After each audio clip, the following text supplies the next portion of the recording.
Beleza, pessoal? Tô de volta a mais um vídeo aqui. Alexandre Mendes, amigo policial. Olha só, como o homem imagina o homem, assim ele é.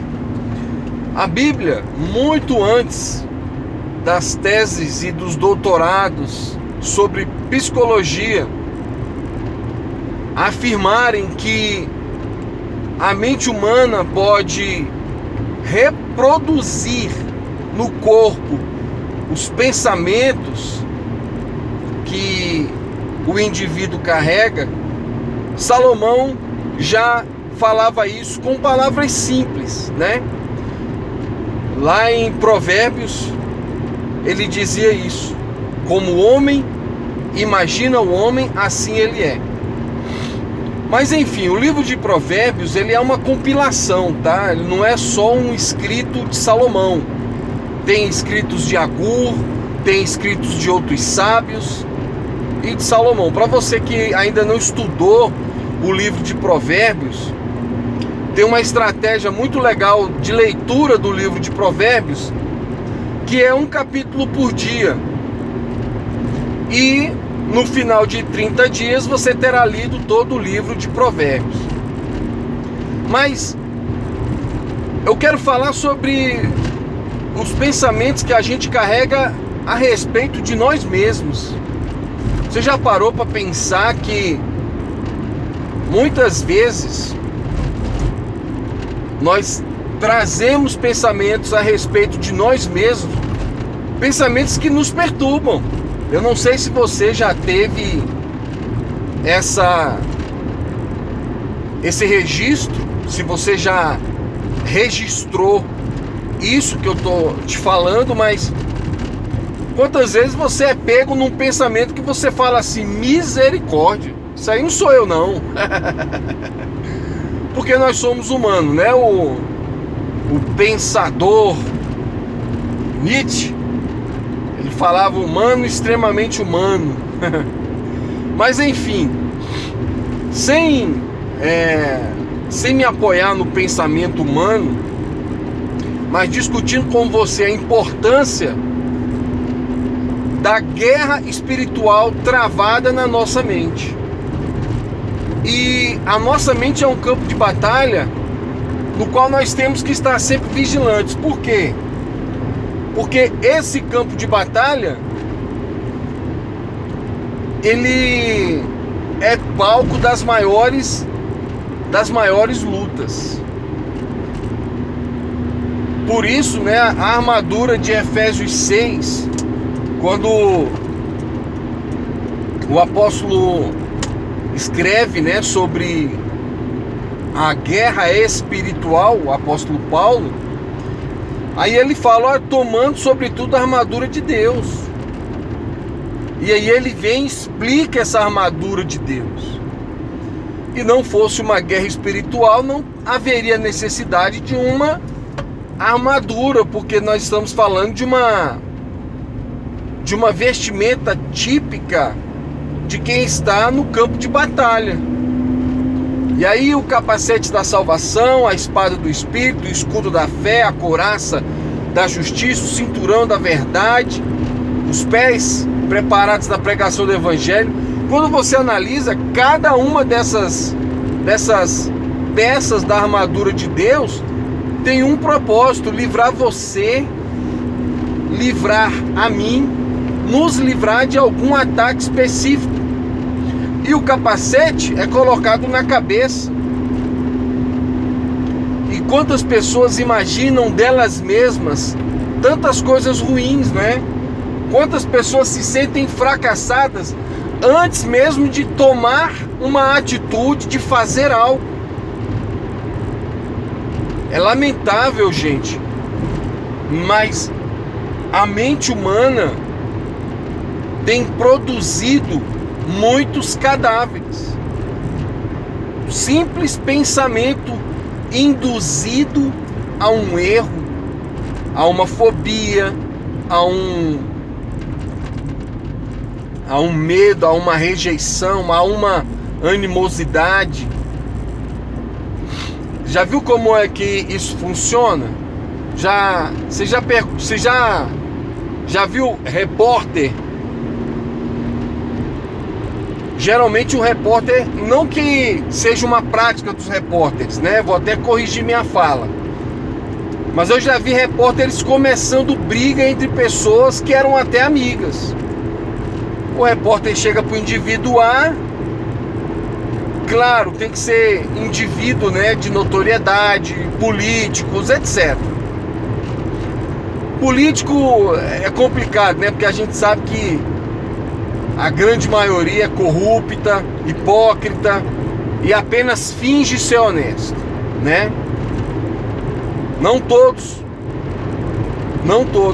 mas existe uma parcela considerável de políticos que fingem ser honestos, só fingem, eles não são honestos. Mas aí o repórter vai e pergunta assim: olha, indivíduo A, você tá sabendo que o indivíduo B falou de você isso, isso e isso? O cara pega uma frase tirada de um contexto, ele deturpa a frase, coloca num outro contexto, e aí o indivíduo A que está ouvindo falar aquilo, claro, a pessoa vai ficar com raiva, porque ela acredita que aquela mensagem está correta, mas aí aquela mensagem não está correta, ela forma um pensamento, e ali se inicia uma inimizade, guerras judiciais até. Mas existem pessoas que não precisam nem disso. Existem pessoas que pensam a respeito de si mesmas, que são incapazes, que são infelizes, que não dão sorte no azar, no amor, que são azarados, que são infelizes, que tudo ruim sempre acontece com aquela pessoa. Então são pessoas que vão nutrindo pensamentos a respeito delas mesmas, e são pensamentos que vão destruindo um pouquinho de cada vez aquela pessoa. Então são pensamentos deletérios da sua própria personalidade. E aí tem um outro versículo de Provérbios, eu acho que é Provérbios 25, 10, eu acho. É próximo ali do 24, que é como o homem imagina o homem, assim ele é. Provérbios vai dizer o seguinte, o versículo 25, capítulo 25. Se te mostras fraco no dia da angústia, qual pequena é a tua força? Então, querido, quando você recebe algumas pauladas da vida, já foi no enterro que, claro, cada um reage de uma certa forma, né? Mas muito dessa reação parte de como aquela pessoa enxerga o mundo, de como ela se prepara, ou ela está preparada para se comportar diante de situações e de notícias ruins do mundo.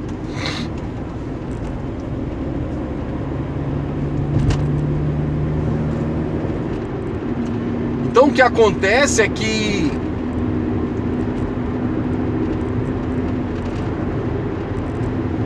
você chega às vezes num velório, tá aquela gritaria, aquela, sabe, geralmente uma pessoa, no máximo duas pessoas, estão aquele desespero de se jogar no chão, de gritar, de se desesperar, de dizer, eu vou isso, eu vou aquilo, porque fulano partiu, e agora o que será de minha vida? Eu não estou desprezando a tristeza que as pessoas sentem, não é isso. Eu não estou aqui menosprezando, né, a tristeza que as pessoas sentem. Mas se a gente olhar para Provérbios, quando Salomão diz: se te mostras fraco no dia da angústia, quão pequena é a tua fé, ou a tua força, em algumas traduções. A gente vai perceber que nós não podemos nos mostrar fraco no dia da angústia. Ao contrário, a Bíblia é cheia de versículos que nos impulsionam a sermos fortes. O próprio Deus falando com Josué: ser forte, esforça-te, anima-te. Então, são textos bíblicos que não estão escritos à toa. É claro que houveram personagens bíblicos que a gente, de uma certa forma, idolatra, entre aspas, e pensa: ah, esse personagem bíblico aí, o cara era o cara. Ele era forte, ele era nada, era um ser humano como eu e você. A diferença é que ele escolheu obedecer, e nessa obediência Deus foi fortalecendo ele. Um dia eu conversava com um irmão e falava assim para ele: ó, você sabia que Deus, após ter chamado após ter chamado Moisés, Deus procurou Moisés para matá-lo?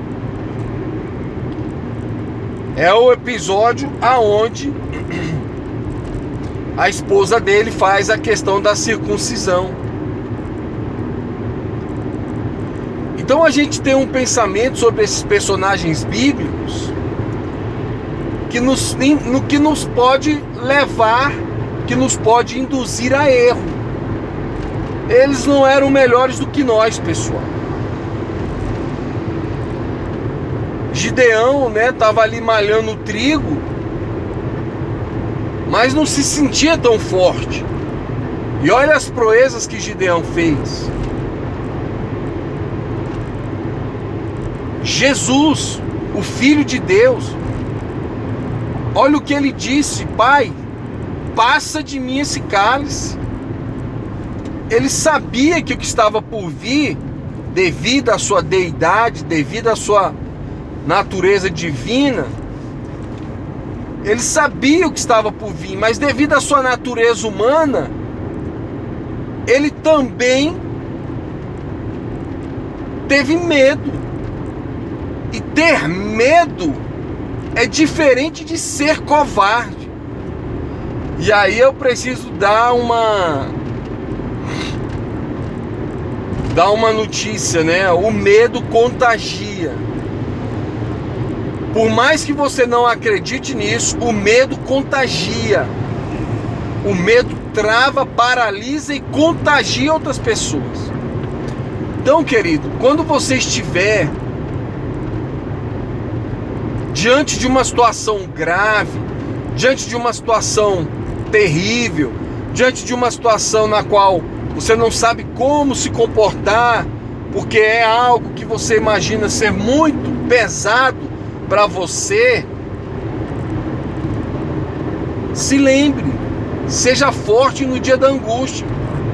Ora, por que Deus nos mandaria sermos fortes justamente no dia da angústia? É porque é nesses momentos, são nas situações de angústia, nas situações de